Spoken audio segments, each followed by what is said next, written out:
یہ محرم کا مقدس مہینہ ہے۔ میرے خیال میں 5 محرم تھا اور ہم ترکی بارڈر کے قریب اس حابگاہ میں پڑے ہوئے ہیں۔ ہمارے ایجنٹ کی طرف سے کال آئی کہ ایران کے پورے ملک میں محرم کی وجہ سے کرفیو لگی ہوئی ہے۔ میں کوشش کر رہا ہوں کہ آج رات آپ لوگوں کو یہاں سے نکال دوں۔ اسی حابگاہ میں ہم نے 3 دن اور 3 راتیں گزاری۔ ہم یہاں بہت خوش تھے، دل جانے کو نہیں کر رہا تھا کیونکہ یہاں ہماری ضرورت کی ہر سہولت ہمیں مہیا تھی۔ مگر شام کے وقت ہمارے ایجنٹ کی طرف سے گاڑی آئی اور ہم اس میں بیٹھ گئے۔ یہ گاڑی ہمیں 30 منٹ کے فاصلے پر لے گئی جہاں بہت سارے موٹر کار کھڑے تھے۔ قریب جانے سے پتہ چلا تو یہ وہی موٹر کار تھے جو ہمیں بارڈر تک لے کر آئے تھے۔ میں جس ٹیکسی میں آیا تھا اس ٹیکسی والے نے کار کی ڈگی میں 3 لڑکے بٹھائے اور مجھے کار کی پچھلے سیٹ پر بٹھایا جس میں ہمارے ساتھ عورتیں بھی تھیں۔ یہ افغانی عورتیں تھیں جو کہ واپس تہران جا رہی تھی، مگر ان کا وجود بڑا ہونے کی وجہ سے میں بہت تنگ بیٹھا ہوا تھا۔ میں سوچ رہا تھا کہ اگر میں نے تہران تک ایسا سفر کیا تو میرے پیروں کی رگیں بند ہو جائے گی اور میں زندگی بھر چلنے لائق نہیں رہوں گا۔ تو چونکہ میں دروازے کی طرف بیٹھا ہوا تھا تو دروازہ چھپکے سے کھول کر اتر گیا اور ایک طرف جا کے ایک موٹر کار کی ڈگی کے ساتھ کھڑا ہو گیا۔ جب ڈرائیور اس کار میں لڑکے بٹھا رہا تھا تو میں نے اس سے کہا کہ میں کار کی ڈگی میں لیٹنا چاہتا ہوں۔ جب ڈرائیور نے کار کی ڈگی کھولی تو اندر CNG کا سلنڈر پڑا ہوا ہے اور ایک بندے کی لیٹنے کی جگہ ہے جہاں ڈرائیور نے اپنا بستر اور کمبل بچھایا ہوا ہے۔ میں اس کے بستر پر لیٹ گیا اور یوں محسوس ہوا جیسے میں اپنے گھر میں بستر پر لیٹا ہوا ہوں۔ یہ گاڑیاں کچھ دیر تک یہاں کھڑی رہی اور پھر نکل گئی اور میں یہاں آرام سے لیٹا ہوا آگے کار میں بیٹھے ہوئے لڑکوں کی باتیں سن رہا ہوں۔ ہمارے کار میں متین نے پیسے دے کر فرنٹ کا سیٹ لیا ہے اور پچھلے سیٹ پر ایک افغانی فیملی بیٹھی ہوئی ہے جن کے ساتھ عورتیں بھی تھی۔ اس فیملی کے ساتھ ایک بوڑھی ماں تھی جو کہ چلنے لائق نہیں تھی۔ تو آگے ایک لڑکا اس فیملی والے آدمی سے پوچھنے لگا کہ اس بوڑھی ماں کو لے کر کیوں آئے تھے؟ یہ بیچاری راستے میں مر جاتی تو آپ کیا کرتے؟ وہ آدمی کہنے لگا میں اس بوڑھی عورت کو نہیں جانتا، یہ ہمیں بارڈر پر ملی ہے۔ یہ کہہ رہی تھی کہ میرے ساتھ میرے جوان بیٹی تھی، وہ مجھ سے کوئی لے گیا ہے۔ اب پتہ نہیں کہ وہ جوان لڑکی کسی کے ساتھ رضامندی سے گئی ہے یا کوئی اغوا کر کے لے گیا ہے۔ تو اس لڑکے نے اس آدمی سے پوچھ لیا کہ اب اس بوڑھی ماں کو کہاں لے کر جا رہے ہو؟ تو اس آدمی نے جواب دیا کہ اس بوڑھی ماں کی اپنوں کا کوئی آتا پتہ نہیں، آج کے بعد یہ میرے ساتھ میرے گھر میں زندگی گزارے گی۔ میں پیچھے کار کی ڈگی میں اس آدمی کی باتیں سنتا ہوا بہت متاثر ہوا، مگر اس جوان لڑکی پر بہت غصہ بھی آیا، مگر پھر بھی پتہ نہیں شاید کوئی اغوا کر کے لے گیا ہو کیونکہ یہاں تو ہر طرف انسانی اغواکاروں کا بھرمار ہے۔ خیر اسی گاڑی میں کچھ گھنٹے سفر کرنے کے بعد ہم اس پولیس چوکی تک پہنچ گئے جو کہ ہم نے پہاڑوں سے پیدل کراس کی تھی، مگر اس دفعہ چونکہ اندھیرا تھا تو ہم پہاڑوں سے نہیں گئے بلکہ اس پولیس چوکی کے بالکل سامنے جو سوکھا ہوا دریا تھا ہم اس پر چلے گئے۔ یہاں گاڑیوں نے ہمیں اتارا اور کہا کہ اس دریا پہ سیدھے جاؤ، آگے آپ لوگوں کا ڈنکر آپ کو مل جائے گا۔ جب ہم آگے بڑھنے لگے تو نیچے پڑا ہوا کیچڑ سوکھ گئی ہے اور جب ہم اس پر پیر رکھتے ہیں تو اس سے ایسی آواز نکلتی ہے کہ جیسے کوئی چپس یا پاپڑ کھا رہا ہو۔ یہ بہت لمبا دریا تھا، ہمارا ڈنکر ہمارے ساتھ ہے۔ ہم نے ٹوٹل 2 گھنٹے کا سفر کیا۔ ہمارا ڈنکر راستے میں بیٹھ گیا اور ہم سے کہنے لگا کہ اگر راستے میں پولیس نے آپ لوگوں پر فائرنگ کی تو آپ آگے کی طرف بھاگیں گے۔ ہم ڈر بھی رہے تھے کہ کہیں ایسا نہ ہو پولیس کے ہاتھوں لگ جائے، مگر اپنا سفر جاری رکھا اور آگے بڑھتے رہے۔ اس دوران ہم نے 2.5-3 گھنٹے کا سفر طے کیا۔ راستے میں بہت ساری جھاڑیاں تھی جس کی وجہ سے بہت سارے ہاردار کانٹے ہمارے پیروں میں چبھنے لگے۔ ہم پھسلتے ہوئے گرے بھی مگر اللہ اللہ کر کے اس پولیس چوکی کے سامنے سے نکل گئے اور اپنی گاڑی تک پہنچ گئے۔ یہاں ہمارے ڈرائیور ہم سے پیسے مانگ رہے تھے، مگر اچانک میری نظر ایک گاڑی کے ٹائر پر پڑی جو کہ پنچر ہو گیا تھا۔ میں نے اس ڈرائیور کو کہا کہ آپ کی گاڑی کا ٹائر پنچر ہے، تو ان کا دھیان گاڑی کے ٹائر پر گیا اور ہم سے پیسے نہیں لیے۔ اس گاڑیوں نے ہمیں یہاں سے اٹھایا اور دیر رات کو اسی ہوٹل پر رک گئے جہاں ہم پہلے ایک بار رک چکے تھے۔ یہاں کھانے پینے کے بعد ایک بار پھر اپنے سفر پر روانہ ہوئے۔ اس دوران میں کار کی ڈگی میں لیٹا ہوا سو گیا تھا۔ کل 12 بجے ہماری گاڑی تہران پہنچتے ہوئے آزادی پارک کے سامنے رک گئی اور ہمیں وہاں اتار دیا۔ ہم یہاں پارک آزادی میں کچھ دیر تک بیٹھے ہوئے تھے، پھر ایک ٹیکسی آئی اور ہمیں اٹھا کے اس کباڑ مارکیٹ والی حابگاہ لے گئی جہاں ہم ایک بار پہلے رات گزار چکے تھے، مگر اس دفعہ اسی ایک کمرے میں لڑکوں کی تعداد پہلے سے بہت زیادہ ہے۔ جب ہم پہنچے تو ہمارے بیٹھنے کے لیے جگہ نہیں تھی۔ یہاں تقریباً اسی کمرہ نما چھوٹے سے حال میں 180 سے زیادہ لڑکے بیٹھے ہوئے تھے۔ اس دفعہ یہاں نیا چھوٹا لڑکا آیا ہے جو کہ ڈنکر تھا، وہ پنجابی لڑکوں کو بلا وجہ بہت زیادہ مارتا تھا۔ یہاں اسی حابگاہ میں پنجابیوں پر بہت زیادہ ظلم ہو رہا تھا۔ میں نے 2-3 دفعہ ان کے لیے آواز بھی اٹھائی مگر ناکام رہا۔ پھر جب یہ لڑکے اس ظلم سے تنگ آ گئے تو ایک پنجابی لڑکا اٹھا اور اس چھوٹے ڈنگر کو مارنا شروع کیا، مگر ایرانی لوگ آ گئے اور اپنے ساتھ بڑی بڑی چوریاں لے کر آئے اور اس پنجابی لڑکی کی خوب دھلائی کی، مگر اس سے یہ فائدہ ہوا کہ ان لڑکوں پر ظلم تھوڑا کم ہونے لگا اور اس چھوٹے ڈنگر نے مار کھا کر نشہ تھوڑا بیٹھ گیا۔ یہاں اسی خوابگاہ میں نے متین کی لاکھ منتیں کی کہ وہ جہاں بھی جا رہا ہے مگر مجھے اپنے ساتھ لے جائے۔ میں نے اس کو 1000 دفعہ کہا کہ میرے پاس تہران میں رہنے کے لیے جگہ نہیں ہے اور میں پاکستان واپس نہیں جانا چاہتا، مگر متین نے مجھے کہا کہ میں نے ایجنٹ کے ساتھ ڈائریکٹ اٹلی جانے کی بات کی ہے، وہ اس لیے مجھے اپنے پاس ٹھہرانا چاہتا ہے اور وہاں صرف ایک بندے کی جگہ ہے، اس میں آپ کی مدد نہیں کر سکتا۔ جب متین کے ساتھ بات نہیں بنی تو میں طارق سے منتیں کرنے لگا کہ مجھے اپنے ساتھ لے کر جائے، مگر وہ بھی ادھر ادھر کی باتیں کر رہا تھا اور کہہ رہا تھا کہ میں واپس بارڈر پر گیم لگانا چاہتا ہوں، میرے پاس رہنے کے لیے جگہ نہیں ہے۔ اس دوران میں سوچ رہا تھا کہ کبھی کبھی زندگی میں آپ پر ایسا وقت بھی آ جاتا ہے کہ آپ کے پاس پیسے بہت ہوتے ہیں مگر وہ پیسے آپ کے کام نہیں آتے۔ اب میرے پاس کسی چیز کی کمی نہیں ہے مگر میں تہران میں اپنے لیے جگہ تلاش نہیں کر پایا۔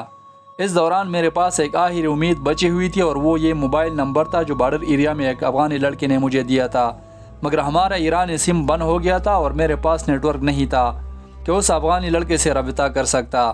جب ہمارا ڈنکر آیا تو اس نے مجھ سے نیٹ ورک شیئر کیا اور میں نے واٹس ایپ سے اس افغانی لڑکے کو کال کیا، مگر اس نے فوراً کاٹ دیا اور اس طرف سے ویڈیو کال کرنے لگا۔ اس دوران میرے ساتھ ایک افغانی لڑکا بیٹھا ہوا تھا، اس نے بھی ڈنکر سے نیٹ ورک شیئر کیا تھا اور کسی سے باتوں میں مصروف تھا اور کہہ رہا تھا کہ میں اسپہان جا رہا ہوں جہاں میرے فیملی کے لڑکے ہیں اور اس کے پاس رہائش کی گنجائش ہے۔ یہاں میں اس افغانی لڑکے کے ساتھ بیٹھا ہوا اس افغانی لڑکے سے ویڈیو کال پہ باتیں کر رہا ہوں۔ اس نے مجھے ویڈیو کال کے ذریعے اپنی رہائش دکھائی جو کہ بہت خوبصورت جگہ تھی۔ وہ کہہ رہا تھا کہ ہمارے ساتھ صرف ایک لڑکے کی رہنے کی گنجائش ہے۔ میں نے اسے کہا کہ کوئی مسئلہ نہیں، میں اکیلے آپ کے پاس آ جاؤں گا۔ ہم دونوں کے درمیان بات ڈن ہو گئی۔ اس نے مجھے اپنی جگہ کا نام بتایا کہ آپ نے ٹیکسی کے ذریعے وہاں آنا ہے۔ میں نے اپنے ساتھ بیٹھے ہوئے افغانی لڑکے سے پوچھ لیا کہ فلانا جگہ یہاں سے کتنا دور ہے۔ وہ مجھے سمجھانے لگا کہ یہاں سے وہاں جانا ہے پھر وہاں سے اس کے پاس جانا ہے، مگر اس کی بات میرے سمجھ میں نہیں آ رہی تھی۔ ویڈیو کال پر اس افغانی لڑکے نے مجھ سے پوچھ لیا کہ آپ اس وقت کہاں پر موجود ہو۔ میں نے ساتھ بیٹھے ہوئے افغانی سے پوچھ لیا کہ یہ کون سی جگہ ہے۔ اس نے مجھے نام بتایا، میں آگے اس کو کال پر بتانے لگا۔ یہ لڑکا مجھے کال پر لوکیشن سمجھا رہا تھا مگر میرے سمجھ میں نہیں آئی۔ اس نے مجھے اپنا لوکیشن بھی بھیج دی مگر میرے پاس نیٹ ورک نہیں تھا اور میں اس لوکیشن سے استفادہ نہیں کر سکتا تھا۔ آخرکار اس نے مجھے کہا کہ اپنے ساتھ بیٹھے ہوئے لڑکوں کو موبائل دو، میں اس کو سمجھا رہا ہوں، وہ تمہیں راستہ سمجھا دے گا۔ جیسے ہی میں نے اس لڑکے کو موبائل دیا، یہ تو ویڈیو کال تھی، ان دونوں نے ایک دوسرے کو دیکھتے ہوئے پہچان لیا۔ وہ دونوں شاید ایک علاقے کے جان پہچان کے دوست نکلے۔ اس دوران یہ دونوں آپس میں باتیں کر رہے ہیں۔ وہ کہہ رہا ہے تم یہاں کیا کر رہے ہو؟ یہ کہہ رہا ہے میں اسپہان جا رہا ہوں، میرے پاس تہران میں رہنے کے لیے جگہ نہیں ہے، اور اپنا رونا رونے لگا۔ اس نے اس کو کال پر کہا کہ میرے پاس رہنے کے لیے ایک لڑکے کی جگہ ہے اور اس پاکستانی لڑکے کو معذرت کر لو اور تم میرے پاس آ جانا۔ اس دوران ان دونوں کی کھچڑی پک رہی تھی اور میں نے بیچ میں مسالے کا کام دیا۔ اس وقت مجھے اپنی قسمت پر بہت غصہ آیا اور ایک طرف ہو کے رونے لگا۔ میں رو اس لیے رہا تھا کہ میں پاکستان سے اپنے الجھنوں سے بھاگا ہوا لڑکا ہوں اور یہ بدقسمتی ایک دفعہ پھر مجھے پاکستان میں پھینکے جا رہی ہے، اور اس دفعہ پاکستان جا کے اپنوں کا سامنا بھی کسی موت سے کم نہیں تھا، کیونکہ پہلے کم نقصان کر چکا تھا اور اب اس راستے پہ آتے ہوئے مزید کر چکا ہوں۔ اس افغانی لڑکے کو کال کرنے کی جو آخری امید تھی وہ بھی ختم ہو گئی، مگر میں نے اس سے ایک بات سیکھ لی، اور وہ یہ کہ اس افغانی لڑکے کو یہاں رہنے کی مجھ سے زیادہ ضرورت تھی، اور اس افغانی لڑکے کا مجھے اپنا نمبر دینا اور مجھے ویڈیو کال کرنا اور پھر ان دونوں کا ایک دوسرے کو پہچاننا، یہ سارا ڈرامہ محض اس افغانی لڑکے کو وہاں تک پہنچانا تھا، اور اس ڈرامے کا مرکزی ہیرو میں تھا۔ مگر یہاں میں سوچنے پر مجبور ہوا کہ یہ سارا معاملہ چلا کون رہا تھا، تو جیسے کہ آپ کو پتہ ہے وہ رب کائنات جو ہمارے ماؤں سے زیادہ ہم سے پیار کرتا ہے، اور میں نے یہ بات مان لی کہ اس طرح کے حالات میں اللہ سے امید رکھتے ہوئے رجوع کرنا نا امیدی سے 1000 گنا بہتر ہے۔ جب تمہیں لگے کہ اب نہ آگے بڑھ سکتا ہوں اور نہ واپس پلٹ سکتا ہوں تو اللہ کی جانب بھاگ جانا، دور تک، وہاں تک جہاں پر تم اسے چھوڑ کر اتنا دور تک نکل آئے ہو۔ اور اللہ تعالیٰ قرآن شریف میں فرماتا ہے یا ایھا الذین آمنوا استعینوا بالصبر والصلاۃ ان اللہ مع الصابرین، اے ایمان والو صبر اور نماز سے مدد لیا کرو، بے شک اللہ صبر کرنے والوں کے ساتھ ہے۔ اسی سیب میں ہم نے 5 دن گزارے اور انہی 5 دنوں میں نے سینکڑوں مرتبہ سورۃ یاسین پڑھی اور اللہ سے ڈھیر ساری دعائیں مانگی کہ اللہ مجھے آپ کے وجود پر ذرا برابر بھی شک نہیں ہے، ان برے حالات میں مجھے اکیلے مت چھوڑنا اور نا امیدی سے بچانا۔ یہاں اسی سیب میں نے اپنے دربری آواز میں بہت ساری ویڈیوز بھی بنائی تھی۔ میں لگاتار روتے ہوئے سورۃ یاسین پڑھ رہا تھا اور اللہ سے امید رکھے ہوئے تھا کہ مدد آئے گی اور ضرور آئے گی۔ ہم یہاں 6 محرم پر آئے تھے۔ ایران چونکہ ایک شیعہ ملک ہے تو 9 محرم کو تہران کی تمام مارکیٹیں بند ہو گئی، آنے جانے کے سارے راستے بند ہیں۔ ہم یہاں 180 سے زیادہ لڑکے پچھلے 1 دن سے بھوکے بیٹھے ہوئے ہیں کیونکہ محرم کی وجہ سے بازاریں بند ہے اور کھانا نہیں مل رہا۔ لگاتار 3 وقت ہم بھوکے رہے۔ چوتھے وقت یعنی شام کے ٹائم ٹنکر گیا اور کہیں سے خربوزے اٹھا کے لے آیا، اور وہ بھی اتنی کم کہ ایک پلیٹ میں 4 لڑکوں کو خربوزے کے چند ٹکڑے مل گئے۔ اس دوران ہم اتنے بھوکے ہوئے تھے کہ اس خربوزے کو چل کو سمیت کھایا، یا ہم بھوک سے مر رہے تھے اور بار بار ایجنٹ کو کال کر رہے تھے کہ ہمیں یہاں سے نکالا جائے۔ ایجنٹ کے مطابق پاکستان کا ڈپورٹ سینٹر محرم کی وجہ سے بند ہے، اگر سڑکوں پر گھومنا چاہتے ہو تو نکال دوں گا۔ اس وقت میں رحمت اور نعمان سے مشورہ کرنے لگا کہ یہاں سے نکل کے باہر سڑکوں پر گھوم پھرتے ہیں، شاید ہمیں کہیں کام مل جائے۔ مگر ساتھ بیٹھا افغانی لڑکا ہم سے کہنے لگا کہ ایک تو آپ لوگوں کو فارسی زبان نہیں آتی، اور دوسری بات یہ کہ محرم کا مہینہ ہے تو باہر ساری مارکیٹیں بند ہے، جس کی وجہ سے آپ لوگوں کو کام نہیں مل سکے گا، اور اگر آپ لوگوں کو اس طرح سڑکوں پر گھومتے ہوئے پولیس نے پکڑ لیا تو 1 سال قید کے ساتھ ساتھ جرمانہ بھی دینا ہوگا۔ اس لڑکے کی بات سنتے ہی ہم تھوڑے ٹھنڈے ہو گئے اور پاکستانی ڈپورٹ سینٹر کھولنے کا انتظار کرنے لگے۔ ڈپورٹ سینٹر کا مطلب اس قانونی محکمے کا نام ہے جب آپ کسی ملک میں غیر قانونی طریقے سے داخل ہو جاتے ہو اور پھر چاہتے ہو کہ میں اپنے ملک واپس چلا جاؤں، تو اگر آپ کا ملک دور ہے تو یہ پولیس آپ کو جرمانہ کیے بغیر جہاز کے ذریعے بھیجیں گے، اور اگر آپ کا ملک قریب ہے تو وہ آپ کو بس کے ذریعے آپ کے ملک واپس بھیج دیں گے۔ یہاں رہتے ہوئے ہمیں 5 دن ہو گئے۔ یہ جگہ کسی جیل سے کم نہیں تھی۔ آج 11 محرم ہے اور صبح کے وقت ہمارے ایجنٹ کی طرف سے کال آئی کہ ڈپورٹ سینٹر کھل گیا ہے اور آپ لوگوں کو آج یہاں سے نکالا جائے گا۔ اس دوران اللہ کی مدد کی شدید انتظار تھی، مگر ابھی تک اللہ کا مدد نہیں پہنچا، اور میں نے پاکستان میں بیٹھے ہوئے اپنے بھائی کو کال کی کہ مجھے اس وقت مجبوریوں کے ایک طوفان نے گھیر لیا ہے اور پاکستان واپس آ رہا ہوں۔ اگر 8-10 دن تک مجھ سے رابطہ نہیں ہو پایا تو اس کا مطلب ہے کہ میں پولیس کے پاس ہوں اور پاکستان واپس آ رہا ہوں۔ میرا بھائی مجھ سے کہنے لگا کہ پاکستان سے بھاگتے ہوئے تم نے پیچھے جو حالات چھوڑے ہیں، مجھے نہیں لگتا کہ پاکستان واپس آنا تمہارا غیرت گوارا کرے گا۔ فیصلہ لینے سے پہلے 1000 بار سوچو، لیکن فیصلہ لینے کے بعد واپس مت موڑنا، چاہے 1000 پریشانیاں کیوں نہ آئے۔ یہ دنیا بزدل لوگوں کے لیے نہیں ہے۔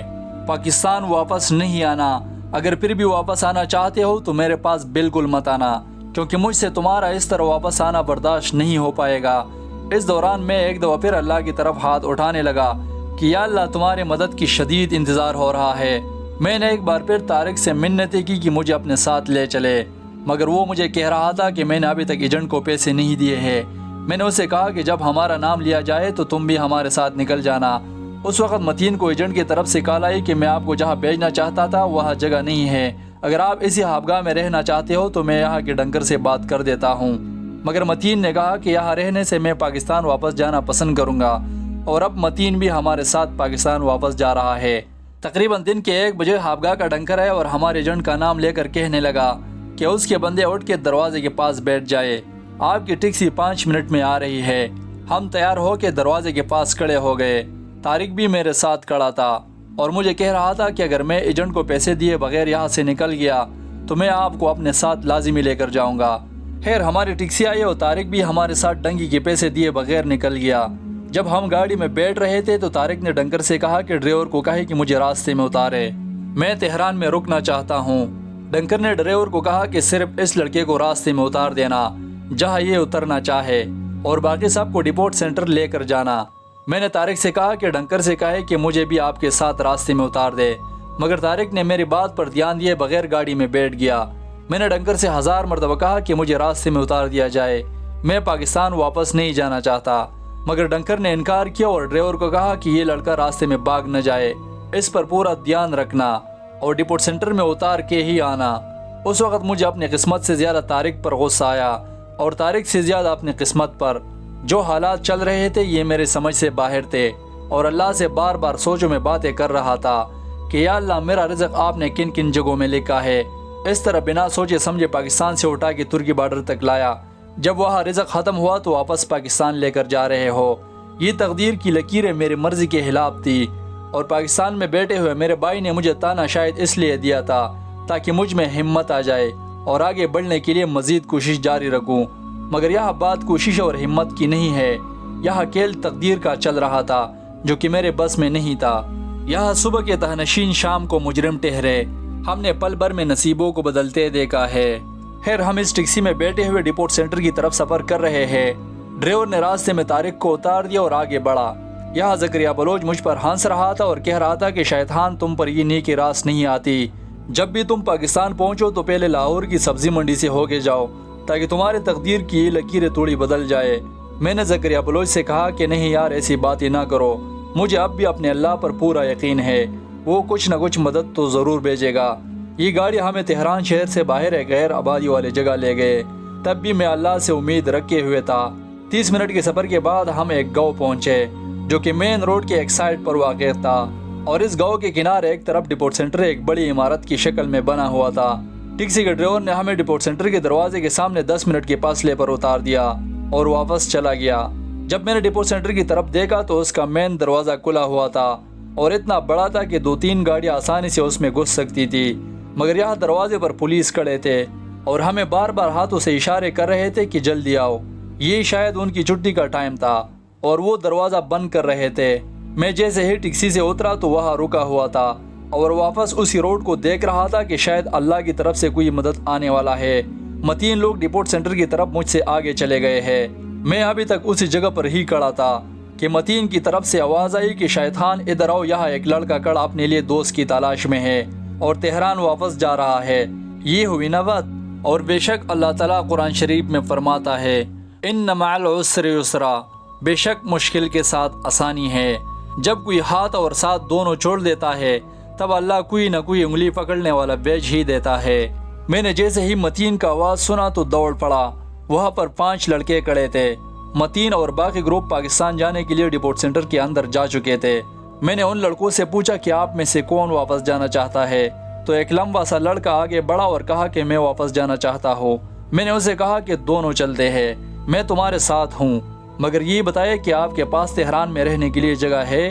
وہ کہہ رہا تھا کہ فرانس میں میرا پپوزات لڑکا بیٹھا ہوا ہے اور ان کے 2-3 دوست ہیں جو کہ الگ الگ جگہوں پر رہتے ہیں، تو لہٰذا ہمارے پاس رہنے کے لیے 2-3 جگہ ہے، آپ پریشان نہ ہو۔ اس کے پاس موبائل نہیں تھا اور میرے پاس موبائل ہے مگر سم کارڈ نہیں ہے۔ اس کے ساتھ جو 4 لڑکے اور کھڑے تھے وہ اس کے گروپ کے دوست تھے۔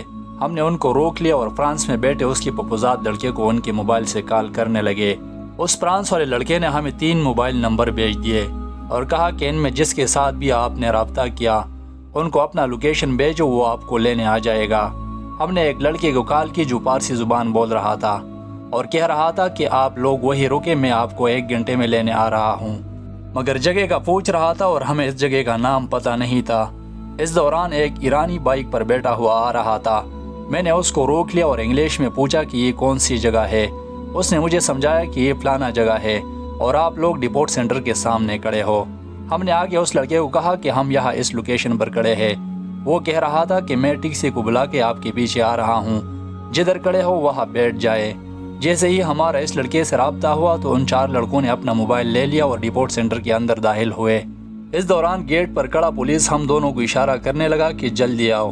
جب ہم نہیں گئے تو اس نے گیٹ بند کر دیا۔ 1 گھنٹہ گزر گیا، شام کا اندھیرا چھا گیا مگر وہ لڑکا ابھی تک نہیں پہنچا۔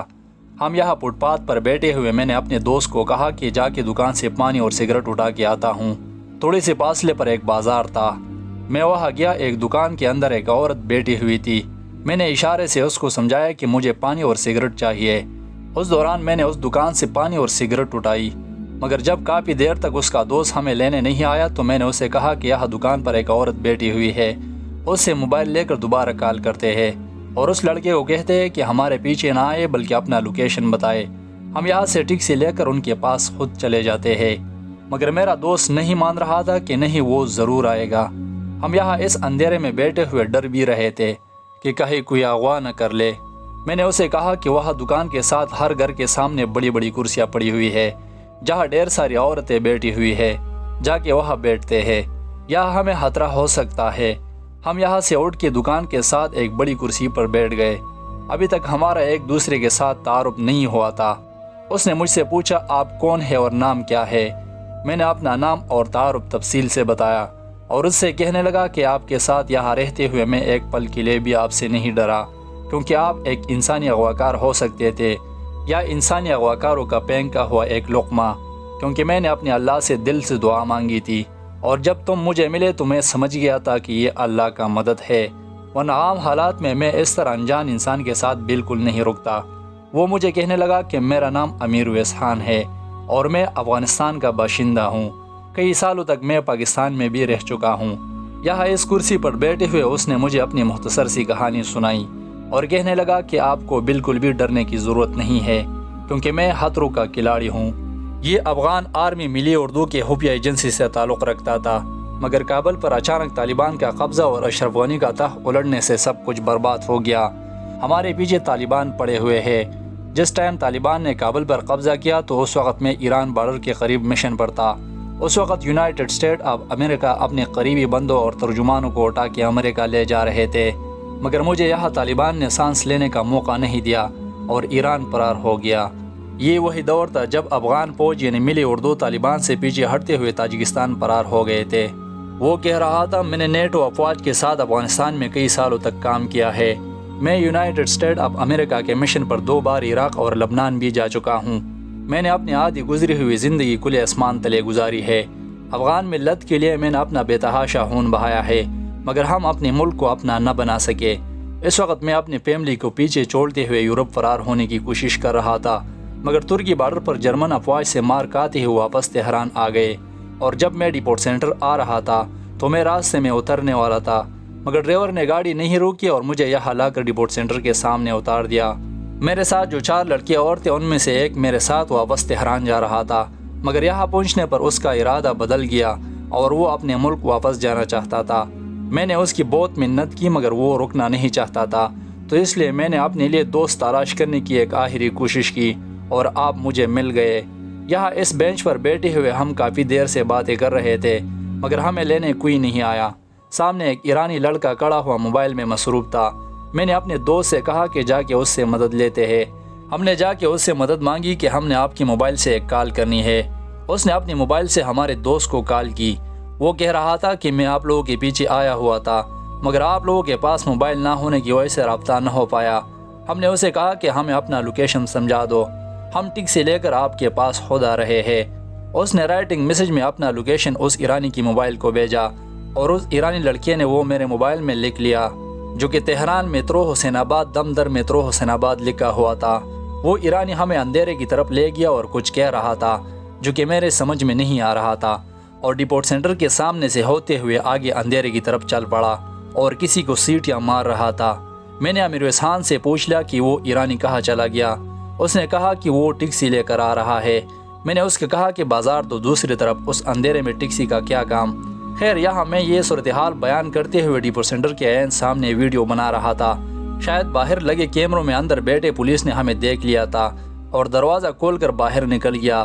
ہم اسے دیکھ کر وہاں سے بھاگ کھڑے ہوئے اور واپس اس دکان کے پاس آ گئے جو کہ ایک جامع مسجد کے سامنے بنا ہوا تھا۔ یہاں بیٹھے ہوئے لذیذ اور ذائقہ دار کھانوں کی خوشبو ہم بڑے دور سے سونگ رہے تھے، مگر پتہ نہیں یہ کھانے کون بنا رہا تھا۔ ہم ویسے بھوکے ہوئے تھے اور لذیذ خوشبو سونگتے ہوئے اور بھوکے ہو گئے۔ یہ سارا بازار بند پڑا ہوا ہے، مگر صرف یہی ایک دکان کھلا ہوا ہے جس میں ایک عورت بیٹھی ہوئی ہے۔ میرا دوست مجھ سے کہنے لگا کہ جا کے دکان سے کھانے کی کچھ چیزیں اٹھاتے ہیں۔ یہ بھوک ہم سے برداشت نہیں ہو رہی تھی۔ جب ہم دکان کی طرف جا رہے تھے تو مسجد کے سامنے ایک بڑا کمرہ نما ہال بنا ہوا تھا۔ اس ٹائم اس کا دروازہ کھلا ہوا تھا۔ جب میں اندر دیکھنے لگا تو بہت ساری عورتیں کالی لباس میں ملبوس ہانڈیاں اور دیگیں آگ پہ چڑھائی ہوئی پکا رہی تھی، کیونکہ آج 11 محرم ہے اور ماتم کا تیسرا اور آخری دن ہے، کیونکہ ایران ایک شیعہ ملک ہے اور آج رات شیعہ برادری لوگوں میں خیرات بانٹے گی۔ میں نے اپنے دوست کو اشارے سے کہا کہ وہ ذائقہ دار خوشبو یہاں سے اٹھ رہی تھی۔ خیر، ہم اس دکان کے اندر گئے اور کھانے کے لیے بسکٹ اٹھائے۔ مجھے حد سے زیادہ بھوک لگی ہوئی تھی اور میں نے دکان کے اندر ہی اپنا بسکٹ کھول کر کھانے لگا۔ جب ہم نے یہاں چیزیں خرید کر باہر نکل گئے تو وہ دکاندار عورت بھی ہمارے پیچھے باہر نکل گئی اور ہمیں کہنے لگی کہ مجھے لگتا ہے آپ لوگ بھوکے ہیں، یہاں تھوڑا انتظار کرے، 1 گھنٹہ بعد یہاں کی جامعہ مسجد میں کھانا تقسیم ہوگا۔ مگر ہمارے پاس ٹائم کم تھا اور راستہ زیادہ تھا، تو اس کی شکریہ ادا کر کے آگے نکل گئے۔ ہم اس روڈ سے جاتے ہوئے باہر مین روڈ تک نکل گئے۔ یہاں پیدل لوگوں کے لیے مین روڈ کے اوپر لوہے کا ایک پل بنا ہوا تھا۔ ہم اس کے نیچے کھڑے ہو کے گاڑیوں کو ہاتھ دے رہے تھے، مگر کوئی گاڑی رک ہی نہیں رہا تھا۔ یہاں ہلچل اور باتوں سے مجھے پتا چلا کہ پل کے اوپر کچھ لوگ بیٹھے ہوئے ہیں۔ کچھ دیر بعد 5-6 عدد آدمی پل کی سیڑھیوں سے ہمارے طرف اترنے لگے، مگر ان کے ہاتھوں میں کباڑ کی بوریاں تھی، جس سے پتہ چل رہا تھا کہ یہ کباڑی ہے۔ ان لوگوں نے ہم سے پوچھ لیا کہ کیا کر رہے ہو؟ ہم نے کہا کہ تہران جا رہے ہیں۔ اس نے کہا پل کے اوپر چڑھ کے سامنے اترو، تھوڑا آگے جا کے وہاں ٹیکسیوں کا ایک بہت بڑا اڈا ہے جہاں تمہیں ٹیکسی مل جائے گی۔ یہ لوگ ہمیں یہ بات سمجھانے لگے اور واپس پل کے اوپر چڑھنے لگے۔ میرا دوست بھی پل پر چڑھ رہا تھا، مگر میں نے اس کو واپس اتار دیا کہ کہیں ایسا نہ ہو یہ چرسی لوگ ہمیں پکڑ کر لوٹ نہ لے۔ ہم پل کے اوپر نہیں چڑھے اور روڈ سے جاتے ہوئے پار ہو گئے۔ ہمیں پھر بھی راستہ پتہ نہیں تھا۔ اس پل سے اس کباڑی نے آواز دی کہ اس بڑی عمارت کے پیچھے سے ہوتے ہوئے آگے جاؤ۔ ہم وہاں سے گئے اور ایک دوسرے مین روڈ تک نکل گئے۔ جب ہم اس ٹیکسی اڈے کو باہر سے دیکھ رہے تھے تو دروازے پر ایک ٹیکسی کھڑی ڈرائیور واچ مین سے باتیں کر رہا ہے اور اندر اڈا پورا خالی ہے جس میں کچھ لوگ فٹ بال کھیل رہے ہیں۔ میرے دوست نے باہر روڈ پر کی گاڑیوں کو اشارہ دیا، مگر کوئی گاڑی نہیں رک رہا تھا، تو ہمیں مجبوراً دروازے پر کھڑی اس ٹیکسی والے کے پاس جانا پڑا۔ اس کی پرسنالٹی اور گاڑی سے پتہ چل رہا تھا کہ وہ کوئی امیر بندہ ہے، مگر ہم مجبور تھے اور اس سے مدد مانگنے لگے کہ ہمیں تہران لے چلے۔ اس نے ہم سے پوچھا کہ کون سے ملک سے تعلق رکھتے ہو؟ ہم نے کہا کہ ہم افغانی ہیں، مگر اس کو یقین ہی نہیں آ رہا تھا کہ ہم افغانی ہیں۔ اس نے ہمیں فوراً گاڑی میں بٹھایا اور ان لڑکوں کے پاس لے گیا جو فٹ بال کھیل رہے تھے۔ وہ افغانی فارسیبان تھے۔ ان لڑکوں نے میرے ساتھ باتیں کی، مگر مجھے فارسی زبان نہیں آ رہی تھی۔ وہ فوراً کہنے لگے کہ یہ پاکستانی ہے۔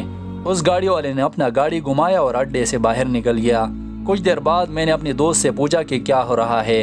وہ کہنے لگا کہ یہ پولیس والا ہے اور ہمیں پولیس اسٹیشن لے کر جا رہے ہیں۔ یہاں مجھے وہ کہاوت یاد آ گئی کہ آسمان سے گرا اور کھجور میں اٹکا، یعنی ہم تو پولیس سے بھاگ رہے تھے اور پولیس کے ہاتھوں چڑھ گئے۔ میں نے اپنے دوست سے کہا کہ ان کو باتوں میں الجھاؤ۔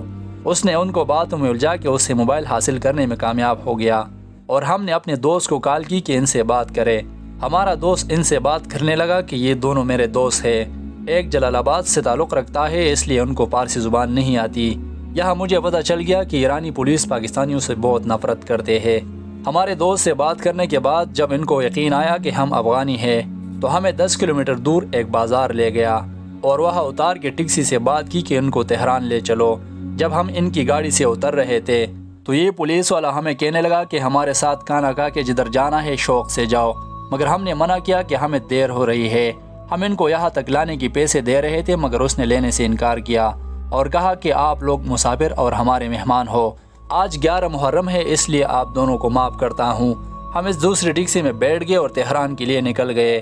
جب میں راستے میں ارد گرد دیکھ رہا ہوں تو روشنیوں کا رونق تھا، ہر طرف ایرانی جھنڈوں کے ساتھ کالے جھنڈے لہرائے گئے ہیں۔ ہمارا ڈرائیور گاڑی میں ریڈیو پر سوگ کا تقریر سن رہا تھا، ہر طرف ماتم کا سما تھا۔ اس ماتم کے بیچ میں سے نکلتے ہوئے اس رات میں نے اپنے دل میں جو تکلیف حسین رضی اللہ تعالیٰ عنہ کے لیے محسوس کی وہ میں نے اپنی زندگی میں کبھی بھی محسوس نہیں کی۔ اس رات مجھے یوں لگا کہ جیسے میں میدان کربلا میں کھڑا حسین رضی اللہ تعالیٰ عنہ کا شہادت اپنی آنکھوں سے دیکھ رہا ہوں۔ خیر ہم اس ٹیکسی کے ذریعے تہران میدان حسین آباد پہنچے، جہاں ہمارا دوست کھڑا ہمیں مل گیا۔ ہمارے لاکھ منع کرنے پر اس نے ہماری گاڑی کی کرایہ اپنے جیب سے ادا کی۔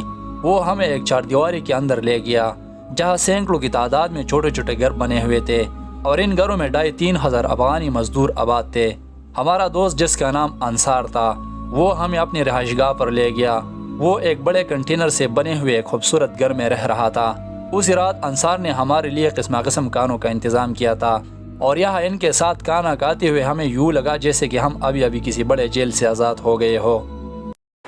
تو جی دوستو، یہ ہمارا سیزن 1 یہاں پر کمپلیٹ ہو گیا اور انشاءاللہ العزیز ابھی سیزن 2 ہم شروع کریں گے۔ تو سب سے التماس ہے کہ زیادہ تر فیس بک والوں سے کہ ویڈیو کو زیادہ سے زیادہ شیئر کریں، پازیٹیو کمنٹ کریں اور لائک لازمی۔ یوٹیوب سے اگر آپ یہ ویڈیو دیکھ رہے ہو تو چینل کو لازمی سبسکرائب کریں۔ یہ 14 ایپیسوڈ ہے، 14واں، اور انشاءاللہ العزیز ابھی ہم سیزن 2 شروع کریں گے تو اس سے آگے. میں اس وقت اپنی کھڑکی میں بیٹھا ہوا ہوں تو آپ لوگ بھی تھوڑا نظارہ کر لیں. تو باہر کا موسم بڑا زبردست ہے. تو انشاءاللہ العزیز جلد ہم لوٹ رہے ہیں سیزن 2 میں. تو انشاءاللہ آپ سے ملاقات ہوگی سیزن 2 میں. ٹوٹل 3 سیزن ہے تو سیزن 2 انشاءاللہ العزیز جلد آ رہا ہے. اللہ حافظ.